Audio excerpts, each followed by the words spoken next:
At 3:30 a.m., a young couple woke up to the sound of frantic knocking at their front door. They call out, asking who is there, but get no answer, just more knocking. Curious, the couple opens their front door to find a 10-year-old girl bleeding from her throat. This is the story of Krystal Surles, whose brush with death brought an end to a vicious serial killer's 20-year-long rampage. It was December 30th, 1999, in the quaint town of Del Rio, Texas, when Krystal Surles looked evil straight in the eyes. Krystal and her best friend Kate were celebrating New Year's with a sleepover at Kate's house. The girls chatted about Britney Spears and NSYNC, staying up late into the night. Little did the girls realize that their fun was about to take a dark turn. At 3 a.m., after the girls went to bed, Krystal awoke from her sleep in the top bunk to the sound of her friend screaming. She saw that the bedroom lights were on, and to her horror, noticed a man standing in the room by the end of the bed. Krystal described the man as scary, with scruffy hair, long dark curly hair, and a big scary long bushy beard that just took over his whole face. She said that his eyes were just dark and mean. Krystal watched helplessly as the man held Kate in one hand and a large knife in the other. Kate cried for Krystal to go get her mother, prompting the man to slide his knife across Kate's neck. She collapsed to the ground. The man proceeded to stab the little girl's body over and over as she gasped for air. Krystal could do nothing but watch, doing her best to stay quiet, as her best friend is brutally murdered. After stabbing Kate for a final time, the man got up. As he was about to turn off the lights and leave the room, the man saw Krystal, terrified, in the top bunk. The man closed the door and walked back to the bed. Krystal tried to scoot away from him, but her efforts were in vain, as the man reached over with his knife and slit her throat. Krystal dropped to the floor, playing dead, in hopes the man would buy into her act and leave her alone. To her luck, the man did not check to see if Krystal is alive like he did with Kate. He turned off the lights and exited the room, leaving the dying girls alone. Krystal crawled over to Kate's side, rubbing her back and comforting her as she choked on her own blood. Krystal tried to soothe Kate with her words, but to Krystal's dismay, she was unable to speak, her vocal cords cut. After a few minutes, Kate went quiet, and her struggle to breathe stopped. Krystal's heart sank as she realized her best friend had just died in her arms. A wave of determination washed over Krystal. She decided if she was to survive the night, she would have to act now. After she heard the sound of a car driving off, Krystal left the house. She had no way of knowing if the car belonged to the killer, but she had no choice. She was losing blood, needed to go now. Wearing just her pajamas and no shoes, Krystal walked to the nearest neighbors in the night as she continued to bleed out. In the dead of night, Krystal walked towards the light of a house in the distance.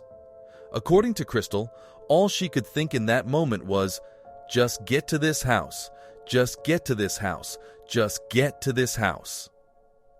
And so, through the fatigue and the pain, she continued to walk. At 3:30 in the morning, Krystal banged on the neighbor's door. A man answered, shocked to see a small girl covered in blood and holding her hand to her throat. The man and his wife instantly called the police, telling them about the girl with the slit throat. Using a pen, as she was unable to talk, Krystal wrote down that the Harris family needs help. She wrote several other messages, including the question, "Will I live?" Krystal was rushed to the hospital, where her mother, who was over 700 miles away, was called by Val Verde Emergency Room, asking for permission to life flight Krystal to San Antonio. Her mother, who knew nothing other than that Krystal's throat had been cut, agreed. Krystal's mother arrived at the hospital, heartbroken to see her daughter hooked up to a plethora of tubes. Krystal's windpipes had been severed and her vocal cords cut, rendering her unable to speak. "Are you okay, Angel?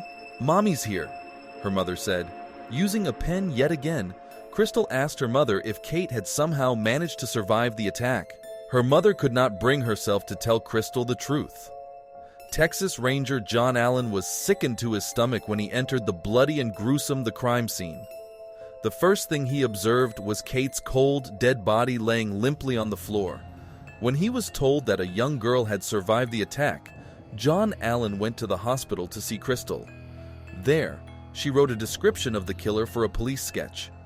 The description matched the face of a man named Tommy Lynn Sells. When John Allen showed Krystal a series of photos depicting different men for a lineup and asked her who murdered her friend, Krystal pointed to Tommy. January 2nd, the police swarmed Tommy's trailer. Discovering the door was unlocked, John Allen walked inside, where he came face to face with Tommy. As soon as the police told Tommy he was under arrest for murder, he immediately confessed to the crime, as well as a long and grisly series of additional murders of men, women, and children that the police never thought to connect to him. This man was more than just a killer, he was a serial killer, one who had somehow escaped police for 2 decades. Upon his arrest, Tommy told John Allen, "I'm glad I finally got caught." He was highly cooperative, even giving the investigators a walkthrough of the crime scene, explaining every move he made that night.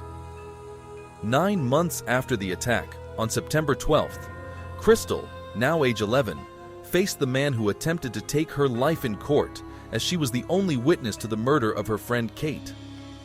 Her windpipes and vocal cords had finally recovered through a long and painful healing process, and with her voice back, Krystal planned to use it. In the courtroom, Krystal told her mother, "Mom, don't cry. Please don't cry. If I see you in the crowd bawling, you're going to distract me, you know? You're going to make me upset." The little found strength throughout the harrowing experience of testifying with the help of Christy Reed, another young girl who was also victim of a brutal attack and attempted murder. Instead of her, Christy's attacker had slit her wrists, but by some miracle, she did not die. During the trial, the peristyle attacked Christy with a knife, leaving a scar on her face. Once again, Christy survived, and the diabolical man was put behind bars. In court, Kirsty wore a golden ring on her finger, which she believed gave her the strength to testify. She gave the ring to Krystal as a token of their newfound friendship, as the girls had both lived through ordeals that few others could possibly understand. Krystal sobbed through her testimony, overcome with intense emotions of rage and sadness as she recounted Kate's final day on Earth and explained in great detail how Tommy slashed her throat and left her on the bedroom floor for dead.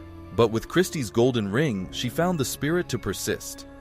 Because of her bravery, Tommy Lynn Sells was found guilty of murder, and his reign of terror was finally put to an end.